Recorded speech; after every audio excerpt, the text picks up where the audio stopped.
Hello and welcome to iBuzz. I'm your host Nosheen Bukhari with your daily entertainment news quota, followed by the top 3 Netflix recommendations for this weekend. First things first, let me quickly take you to the top stories of the day. Gucci heirs worry over family depiction in Ridley Scott film. Marvel actors break down their unexpected returns to the franchise. Latest Fast and the Furious film F9 drops new trailer.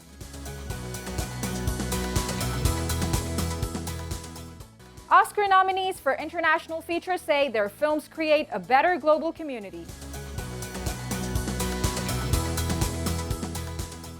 And rap music had its most successful year ever in the UK in 2020, according to new figures.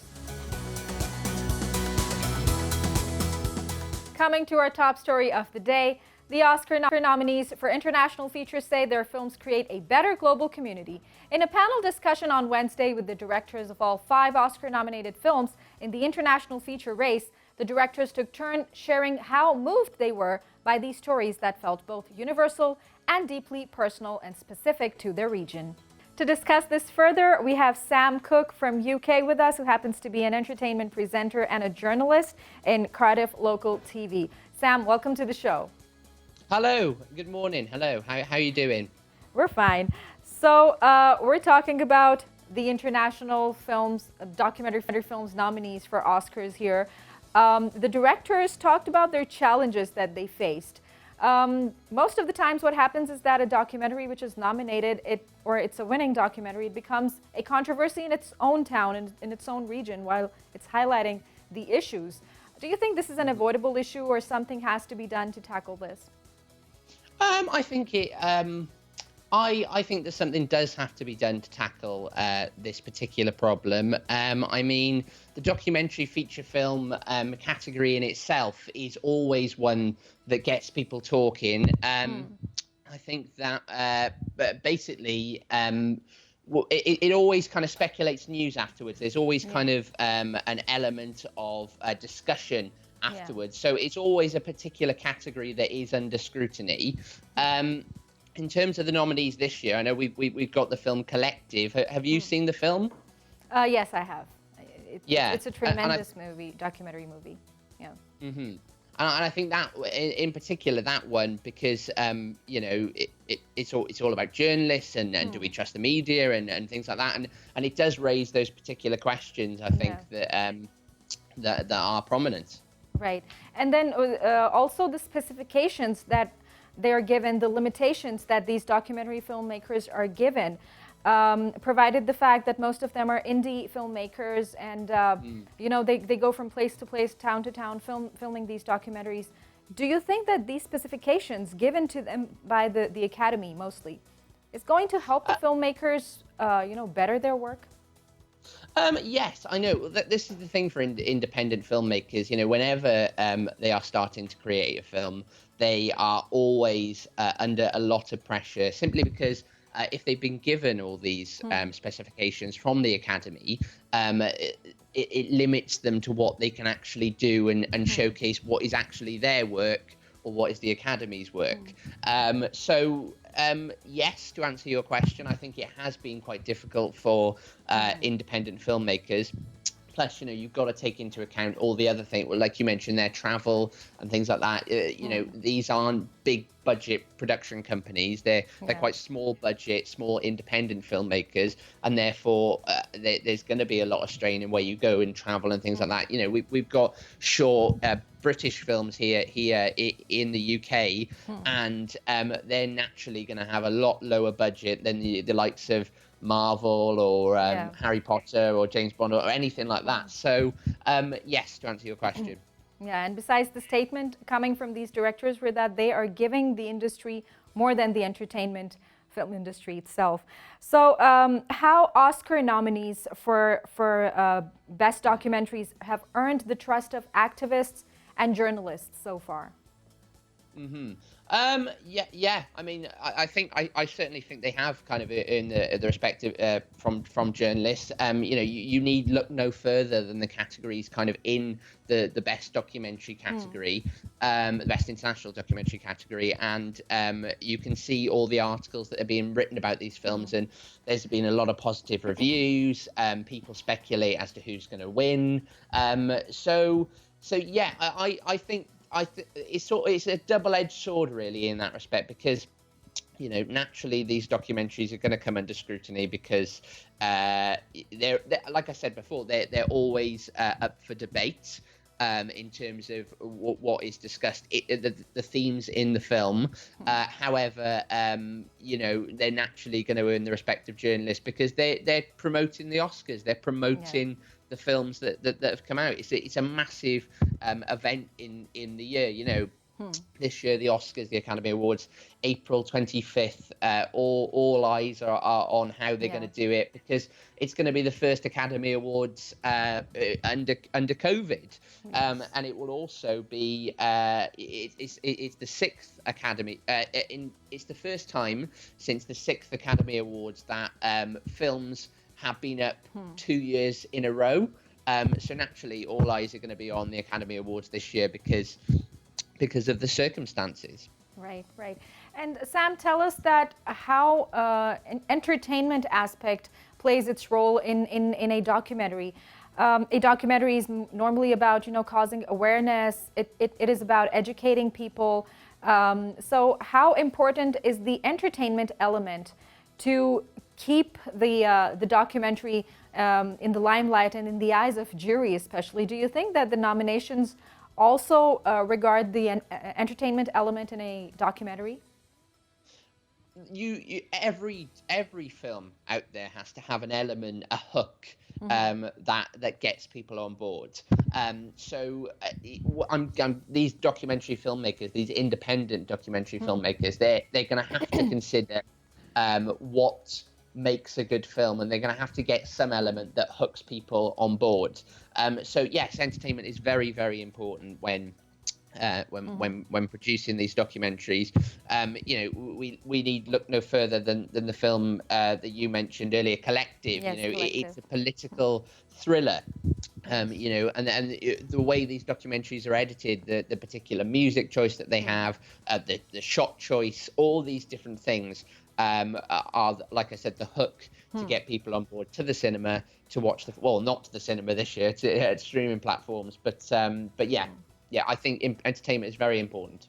Sam, there is another fashion which has been experienced a lot, that when it comes to Oscar nominations for the documentaries, they only select those which are controversial, especially for those areas. However, there are other documentaries which have highlighted the positive sides of their countries, but they have never made it to the Oscars. What do you think is the reason behind doing so? Oh, well, that's a tricky question. That is the question on all our minds. And it's not just the documentary category; it's the categories for all the films. We've just had the BAFTAs here in the United Kingdom, and the decision to give the Best Actor award to Anthony Hopkins. Not that Anthony Hopkins wasn't. It was a very traditional winner, though. Yeah, a very traditional winner. That is the thing, and you've really touched upon it there. That there is a formula and there is a format for the winners in the categories, and some may consider that that's not fair. Because it has to be judged every year, and it has to be judged on the films that are being offered up. I suppose there's always going to be an element of controversy with the Academy Awards and who gets chosen and who the Foreign Press Association kind of decide to win these particular awards. But then the way I look at it is you can't please everybody. I'm always going to think somebody who's won that particular Academy Award is more or less deserving than maybe you think. So we're all entitled to our opinion, but yeah, there's always going to be an element of controversy when it comes to the Academy Awards. Right. Sam, thank you very much indeed for your discussion. And it's time to explore the details of our top stories of the day. Gucci heirs worry over family depiction in Ridley Scott film. The great-grandchild of the founder of the luxury fashion house Gucci are appealing to filmmaker Ridley Scott to respect their family's legacy in a new film that focuses on a sensational murder. The House of Gucci, starring Lady Gaga and Adam Driver, is based on a book about the 1995 murder for hire of one of Gucci's grandchild, Maurizio, and the subsequent trial and conviction of his ex-wife, Patrizia Reggiani. Portrayed by Lady Gaga, served 16 years in prison for contracting the murder. One of Maurizio's second cousin, Patrizia, is worried that the film goes beyond the headline, grabbing true crime story and pries into the private lives of the Gucci family. Patrizia said she reached out to Ridley Scott's wife for clarification on the scope of the film, but has not yet received any reply. Ridley Scott's production company did not respond either to requests for comment made also through their Italian counterpart.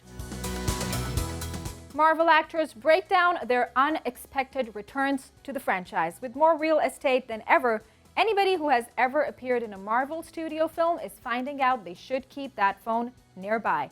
Kat Dennings told that once you're in the MCU, you're in the MCU for life. You never know when you might get a phone call, but Dennings certainly hasn't expected anything yet from Marvel.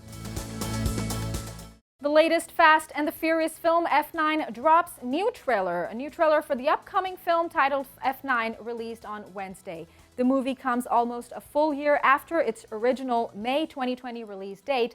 The first trailer was released in January 2020. The movie will also feature snippets of Brian O'Connor, the character played by the late Paul Walker, who died in 2013. Rap music had its most successful year in the UK in 2020, according to new figures. Data from the BPI, the UK's Association of Independent and Major Labels, shows over a fifth of songs streamed were rap and hip-hop. When BPI started recording data like this in the 1990s, rap music only counted for 3.6% of the single market. In 2020, it was 22%. Heidi One, Dave, and AJ Tracy got up to 50 million plays in the UK each. The genre's growth in the album market has gone from 2.7% in 2014 to 12.2% in 2020. That's it from the newsroom. We will be right back with our next segment. Don't go anywhere and stay tuned.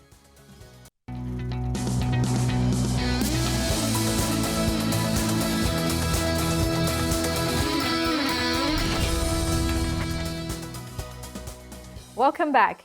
To make your weekend a little extra special and entertaining, we have some top 3 Netflix recommendations for you, on top of which we have The Serpent, number 2 is Queen Gambit, and number 3 is The Crown. And all these 3 are the top picks by our expert, Rahul Desai, who happens to be a film critic. Welcome to the show, Rahul. Thanks, I'm happy to be here. So tell us about these top 3 picks. Why did you select them, and why The Serpent is on top of it? To be honest, these 3 shows that I selected, they've 3 of my favorite long-form shows in the last 1 year, at least during the pandemic period. The Serpent is on top of it mostly because it's the newest show out of the lot. It had been a while since I had seen, an actual period sort of drama, Netflix drama, and The Serpent came at the right time because the story of Charles Shobraj that The Serpent is about, who was the infamous serial killer, has been it's actually been explored in various mediums across the years, and we've seen that even in South Asian cinema, in Indian cinema. And the funny part is that whenever Charles Shobraj is mentioned in South Asia or in India, there's always a weird sort of reverence about him. It's almost as if to say that South Asia or India is represented by India too has a very sort of world famous serial killer, almost a celebrity serial killer that he had become over the years. So the good thing that this series does, The Serpent, which stars Tahar Rahim as Charles Shobraj, the good thing it does is, for me, it sort of humanizes. It sort of restores balance to the legacy of Charles Shobraj. It portrays him as a very cold-blooded man, and it's a phenomenal performance by Tahar Rahim, who, funnily enough, has been an actor for a while, and I have missed him in a lot of his previous shows. But this is easily a breakout performance because with shows like this, which is based on real characters, which are based on true stories, what tends to happen is you either show most shows or most stories, choose to show like a police narrative because it's more exciting to show. To show the cop chasing the serial killer is absolutely more exciting even as a viewer to watch. But what this show does, and unusually what it does, it shows the bureaucratic struggle to actually bring Charles to catch Charles Shobraj, because we've known that the makes Indian the cops show are stand out from the usual other serial killer series. All right, on number 2 we have Queen's Gambit. What was the most fascinating thing about this series to you?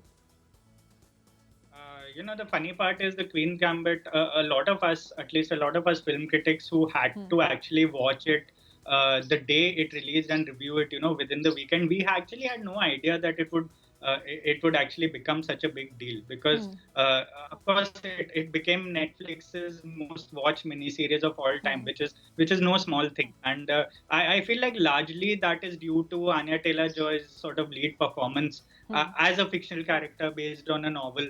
And it was a very unusual, say, book adaptation to choose, because first of all, it's not only a period drama; it is based on a female athlete, so to say, which is in itself an unusual thing, because the chess world, as we know, is sort of very inherently biased towards men, and mostly dominated by men. Yeah, and when you talk about grandmasters, women are almost never mentioned. So I feel like this just caught a particular cultural intersection at the right time. And of course, it released during the pandemic, and it sort of, I genuinely believe it became a little easier to capture imaginations at that point, when people were actually looking for an escape into a world that is unlikely but is wish fulfillment for a lot of people. So I felt, and of course, there's no denying that it was one of the most well-made shows I'd seen, in recent years. The Netflix production value is second to none. And even though Anya Taylor-Joy as an actress has been around, she's been a child actor. She's actually come up the ranks.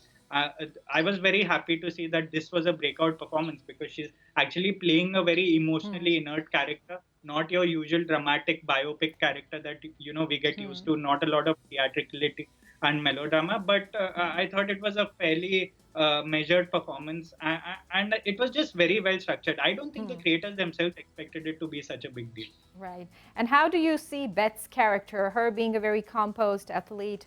How well maintained was her character? I feel like Beth's character is very interesting, because on one hand, it sort of straddled that old stereotype of being a disturbed, unstable orphan who's going.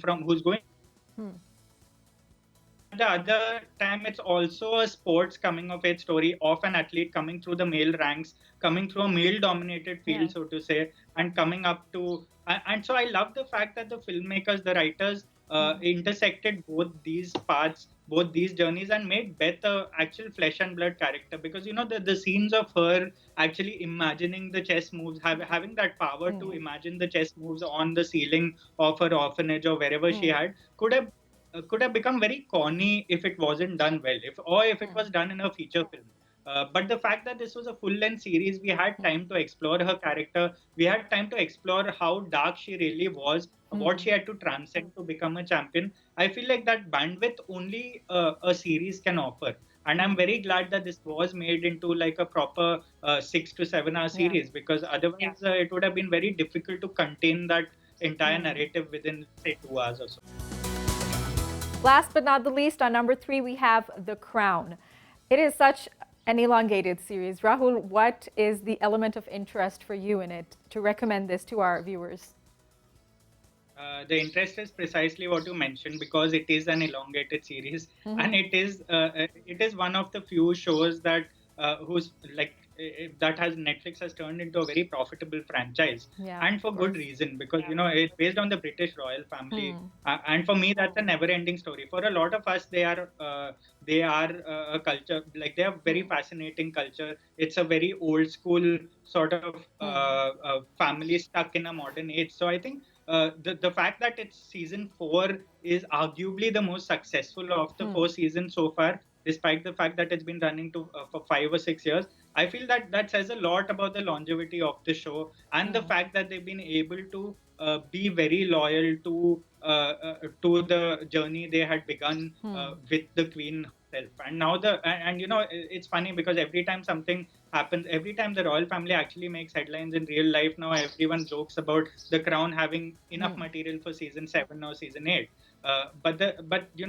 Props to the showrunners because they've kept it going. And probably the best part about season 4 is the entry of Princess Diana and Charles's marriage. And I think that was the hook for a lot of people of my generation and a lot of people who have been following Crown. They have been building up to the entrance of Princess Diana because for a lot of us in our public conscience, she was basically the face of the royal family and the defiance against the royal family for a large chunk of the 80s and the 90s. So I think, and Emma Corrin's performance obviously helped matter. She won a lot of awards for it, as did, the Prince Charles's actor. And so for me, that love story defined season 4. And the fact that it's only getting started, and we have 2 more seasons that are slated, season 5 and season 6. And Rahul, since this season is a bit controversial, don't you think that those who are fans of Diana, they're going to be disappointed while watching this this season? I mean, I'm not going to spoil it for them, but there are like a lot of controversies. So while recommending a season to them, do you think that it is going to happen to the viewers or the fans a little bit of disappointment while going through the events?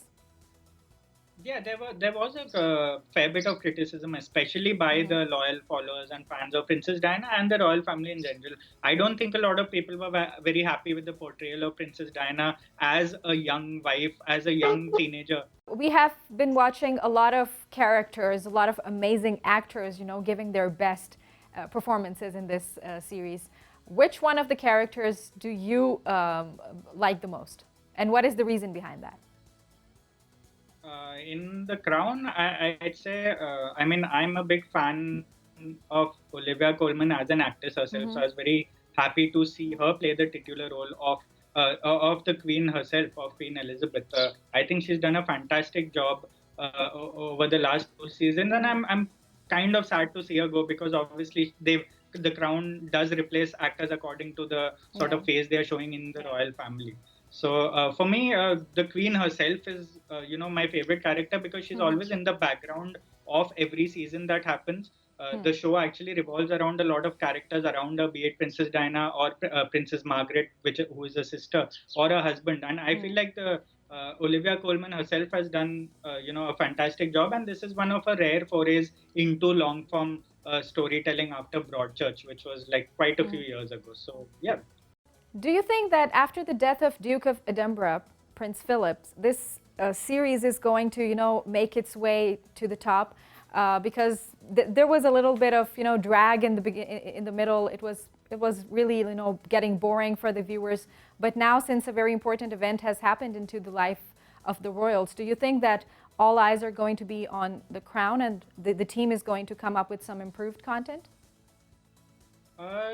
Yeah, I have a feeling what the death of the Duke of Edinburgh has actually done is renewed interest in the entire 4-season stretch so far of The Crown, because I feel like every time there's a controversy in the royal family or in that specific ecosystem, I feel like a lot of new viewers are driven towards The Crown, towards the hype that surrounds the Netflix series, which is, one of the most hyped and successful Netflix shows in recent years. So I feel like I don't know if the makers are planning to go as far as, as far as the Duke's death, which is like 2020 or 21, because as far as I know, I think they've slated for 6 seasons, and it depends on the makers of how far they want to take it. But if you ask me personally, I don't think they're going to go beyond Princess Diana's death in 1997, and I think a lot of viewers are already sort of looking forward to how that is going to be explored, because it's very tricky terrain over the next 2 years. Right. And I think, as you rightly said, Princess Diana fans might not be very happy in the next season. Right. And Rahul, do you think that the writers didn't have to do much for 2 things? Number one is that they had to stick to the true events, because, the royals, they do mind if you add in so much drama, which is, not representing the real life of the royals. And number two is that every now and then there is like something happening. There is a series of events going on in the royal family. So do you think that the writers didn't put much effort and it was like done in a very effortless way? I feel like that, there's obviously like two aspects to that because, of course, there's ready-made drama, as you said. It's always helpful to have a royal family that's always giving you a lot of theatrically on the plate. But having said that, it's even more difficult sometimes when you're actually trying to depict an actual family that is still surviving, that is still in the conscience very much of the global public. So it's kind of tricky to do that because on one hand you cannot really get away with a lot of creative license per se, because obviously, as you said, the royal family themselves might have a problem with it, but so far they've been pretty sporting about the whole thing. I have read over the last few years that they don't particularly agree with the events of the crown, but they don't really mind it either. So I feel like it's a very good way. In a way, it actually works as a publicity machine for them in a very perverse way, because the more we are seeing the humanization of the family, and the more the writers are sort of going and exploring, them as human beings, the more the public is actually warming up to them more than, sort of seeing them at a distance, which we've been used to all their lives. So it's been a difficult task for the writers. It's not been particularly easy. And I feel like they've done a very good job because it's really not easy to just go on second or third sort of degrees of separation when your research is concerned, because they are not going to actually get to interview the members of the family themselves. So I'm looking forward to the next few seasons, but I don't think they should really overstretch what they've got, because I don't think they should go beyond 6 seasons, because this is to keep the level of interest maintained for the viewers. Exactly. Yeah, Rahul, thank you very much indeed. Thank you. That was Rahul Desai, making your weekend a little extra entertaining. And that is it from today's episode. We will be back with some more news and views next week. Don't forget to share your feedback on the social media links mentioned down below. Until that time, take care and goodbye.